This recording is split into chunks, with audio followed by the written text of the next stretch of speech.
Recording in progress.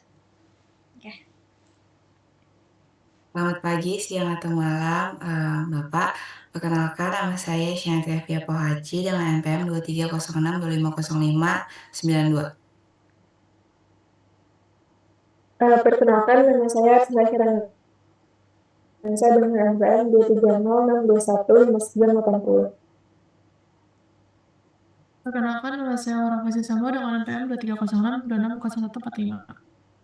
Perkenalkan, nama saya Nagila Syakira dengan NPM 2306250655. Oke, di sini saya akan mempresentasikan hasil diskusi kami untuk game Soluminati. Di sini ada pendahuluan, jadi di sini tuh Soluminati ini itu merupakan game berbasis command line yang telah dibuat oleh kelompok J dan akan dilanjutkan oleh kelompok kami. Jadi game ini merupakan petualangan dengan pertarungan berbasis giliran. Jadi dia akan bereksplorasi karakter dan membangun dunia. Di sini juga kami akan menggabungkan konsep-konsep dasar Object Oriented Programming atau OOP dan desain perangkat lunak untuk memastikan game itu modular dan mudah untuk dikembangkan.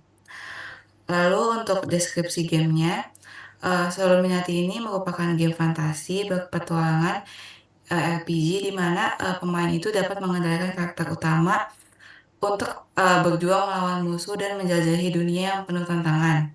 Lalu pemain juga dapat menyesuaikan karakter, lalu dapat memilih atribut dan skill yang sesuai dengan gaya bermain mereka. Lalu fitur-fitur baru seperti sistem cuaca dan lingkungan yang akan mempengaruhi gameplay yang dapat menambah kedalaman dalam permainan. Lalu ada alur ceritanya. Jadi alur cerita dalam Soluminati ini merupakan mengisahkan seorang pahlawan itu terjebak dalam konflik di antara kekuatan gelap dan terang.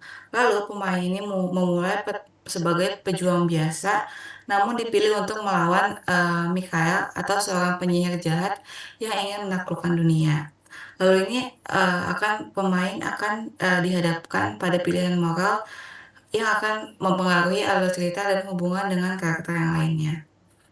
Lalu ada gameplay inti. Boleh di next. Soluminati ini merupakan pertarungan berbasis giliran yang lebih menarik dengan skill spesial seperti serangan jarak jauh dan kemampuan bertahannya. Selain itu, pemain juga bisa menaikkan level dan memilih atribut atau skill baru. Ada juga cache sampingan yang memungkinkan pemain untuk menemukan item langka dan menjelajahi dunia yang lebih dalam. Lalu ada fitur crafting. Ini dapat memungkinkan pemain untuk membuat senjata dan potion. Dan ada juga mode co-op multiplayer untuk bermain bersama teman. Lalu di sini ada sistem mekanika. Di sini kami menambahkan beberapa mekanika baru seperti pergerakan vertikal yang akan memungkinkan pemain itu untuk memanjat tebing. Lalu ada menjelajahi gua atau menemukan jalan tersembunyi. Interaksi ini dengan objek juga lebih dinamis. Jadi seperti batu besar yang bisa dipindahkan atau pintu tersembunyi yang bisa dibuka. Jadi dalam pertarungan tersebut musuh itu lebih pintar dan bisa menggunakan buff dan debuff yang membuat setiap pertempurannya itu lebih menantang. Selanjutnya akan dibahas oleh teman saya. Oke, lanjut kita ke bagian fitur tambahan di Soluminati. Yang pertama ada fitur tambahan di bagian quest dan misi. Jadi di game Soluminati ini bakal ada sistem quest di mana pemain itu bisa dapat questnya itu dari NPC. Terus status quest itu bisa dilacak melalui menu dengan status seperti aktif, selesai, atau gagal. Terus bisa dilihat itu juga kodenya. Sini contoh kodenya. Terus bagian kedua itu kita memilih skill. Jadi sistem skill ini memungkinkan pemain untuk mengakses kemampuan khusus seperti serangan area atau healing gitu. Terus setiap skill itu punya cooldown dan biaya tertentu, jadi perlu strategi dan penggunaannya. Terus skill juga bervariasi sesuai kelas karakter, kayak niche dengan serangan api atau warrior dengan uh, defense yang kuat. Itu bisa dilihat juga contoh implementasi kode yang jalan buat.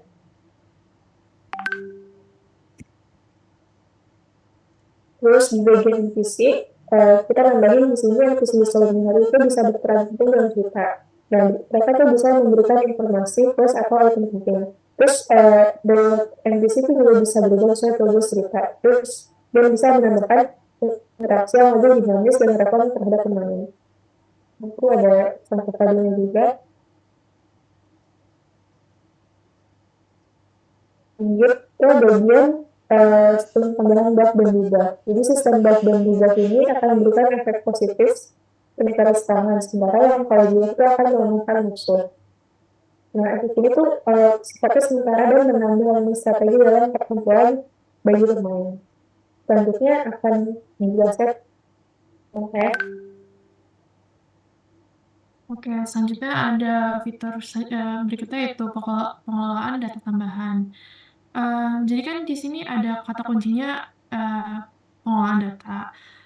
Fitur ini tuh memainkan peran kunci atau key sebuah key itu menciptakan pengalaman bermain yang lancar dan dapat dipersonalisasi. Nah, kan bayangkan saja kalau misalnya memainkan game, terus ingin menyimpan progres, tapi belum ada fitur penyimpanan, maka di sini datanglah fitur save game ini untuk agar permainannya dapat disimpan agar tidak hilang. Di sini ada visual kodenya sendiri, game save, game load, dan successful. Atau di sini ada juga kalau misalnya game tidak tersimpan dengan benar.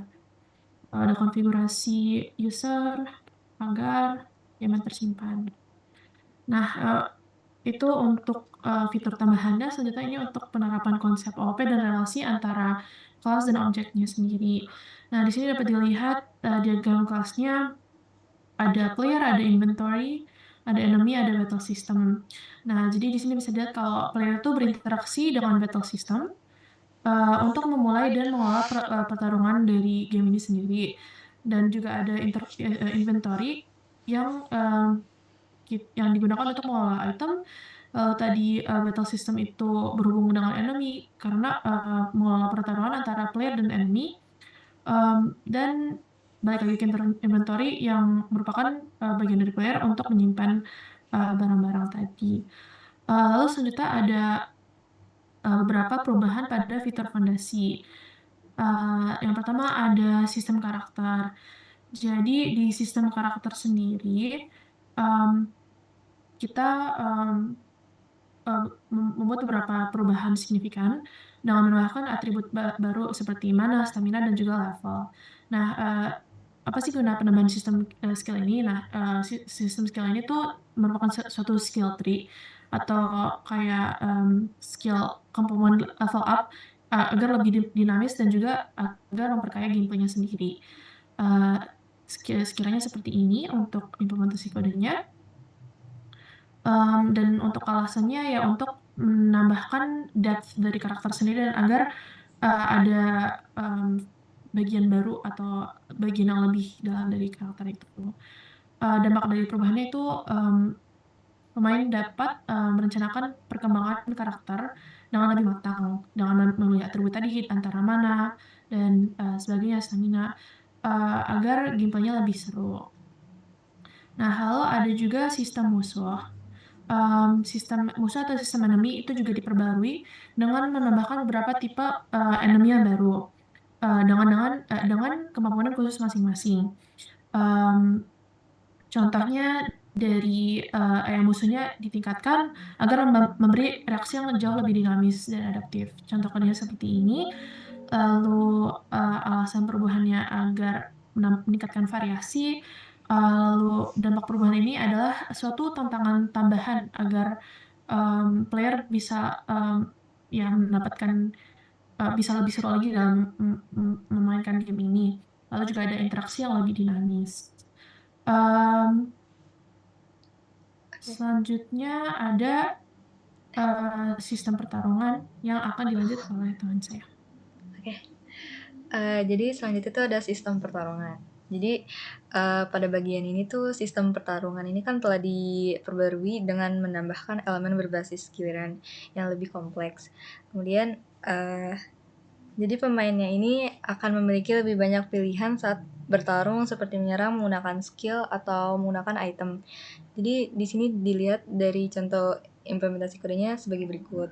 Terus alasan dari perubahannya ini, jadi itu perubahannya kan dilakukan untuk memberikan pemain lebih banyak dalam kontrol dalam pertarungan. Terus dampaknya itu ada strategi pertarungannya itu akan lebih kompleks. Terus jadi pemainnya itu harus memilih tindakan dengan bijaksana, terus mempertimbangkan kondisi karakter dan musuh di setiap gilirannya. Selanjutnya tuh ada sistem inventory. Jadi tuh sistem inventory ini tuh juga mengalami perubahan yang signifikan dengan penambahan sistem crafting. Jadi dari pemain yang sekarang nih bisa menggabungkan item untuk menciptakan item baru atau memperbaiki item yang rusak. Terus selain itu kategori ini tuh seperti senjata, armor dan potion telah diperkenalkan yang menambahkan opsi dalam pengelolaan sumber daya. Berikut ada contoh implementasi sistem dari kode inventory-nya sebagai berikut. Ada alasan perubahannya. Jadi di sini perubahannya itu dilakukan untuk memberikan lebih banyak kebebasan kepada pemain dalam mengelola item dan memperkenalkan elemen strategi dalam penggunaan item. Terus ada dampak perubahannya, yaitu pemain perlu merencanakan dengan hati-hati yang item apa yang akan dibawa dan bagaimana akan mengelola sumber daya untuk meningkatkan kekuatan karakter. Selanjutnya ada sistem level up. Jadi di sini tuh dilihat dari lebih jauh, lebih mendalam dengan adanya skill tree-nya ini. Jadi pemain ini bisa memilih jalur keahlian yang ingin dikembangkan setiap kali naik level. Jadi memberikan lebih banyak pilihan, terus dalam membangun karakter dari setiap sistem level up-nya. Terus di sini akan menambahkan atribut baru yang bisa ditingkatkan sebagai dengan keinginan pemain. Terlihat dari contoh implementasi kodenya sebagai berikut. Terus ada alasan perubahannya ya. Jadi perubahannya ini kan bertujuan untuk memberikan kebebasan kepada pemain dalam mengembangkan karakter mereka. Jadi sesuai dengan gaya pemain yang diinginkan. Terus ada dampak perubahannya, yaitu pemain merasa lebih terlibat dalam pengembangan karakter dari mereka karena setiap pilihan memilih dampak yang besar pada cara bermainnya. Jadi yang keenam ada kesimpulan. Jadi dari kesimpulan umumnya ini tuh dengan penerapan fitur-fitur ini, tambahan ini, game ini tidak hanya menawarkan pengalaman permainan yang lebih kaya dan beragam, tetapi juga memastikan bahwa kode tetap terstruktur dengan baik dan mudah dipelihara. Jadi peningkatkan gameplay ini tidak hanya meningkatkan kepuasan pemain, tetapi juga mempermudah pengembangan dalam melakukan perbaikan dan penambahan fitur di masa depan. Di sini ada kesimpulan umumnya juga dengan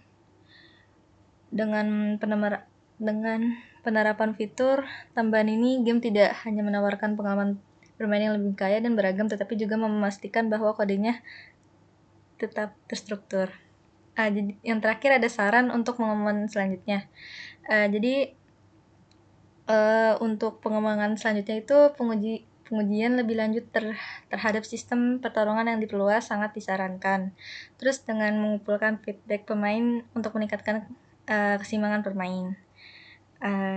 Selain itu, penambahan fitur multiplayer atau integrasi dengan platform lain dapat dipertimbangkan untuk memperluas jangkauan game dan peningkatan daya tariknya. Jadi sekian dari penjelasan kelompok kami. Mohon maaf ada salah.